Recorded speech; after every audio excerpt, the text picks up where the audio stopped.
Hello hello મારી YouTube family, બનાવવાનું છે રીંગણાનું ભરતું. અને આ રીંગણા ભાઈ માંડ્યા છે દળવા આવે તો, અને આવી ગયા છે બા રીંગણાનું ભરતું બનાવવા. એમના રાજકુમારની ડિમાન્ડ હતી કે મારે તો બાના હાથનું જ ભરતું ખાવું છે. કાંઈ વાંધો નહીં, તેલ મૂકી દીધું છે ગરમ કરવા.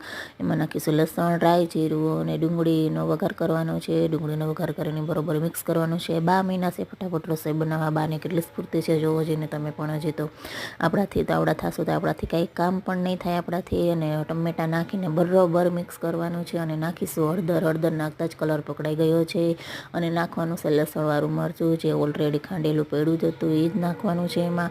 અને નાખીશું હજી કોરી ચટણી નાખવાની છે. હજી ધાણા જીરું નાખીને બરોબર મિક્સ કરવાનું છે. અને શેકેલું ભરથું નાખવાનું છે. શેકેલું ભરથું નાખીને બરોબર બાર મિક્સ કરવાના છે. જો કેવું સરસ મજાનું ભરથાનો કલર આવી ગયો છે. અને એને સર્વ કરવાનું છે બાજરાના રોટલા દૂધ સાથે. અને બા હજી જો એને ટેસ્ટ કરે છે કે મારા રાજકુમારને ભાવશે કે નહીં. એને બાજરાના રોટલા, રાયતા મરચાં, કાચા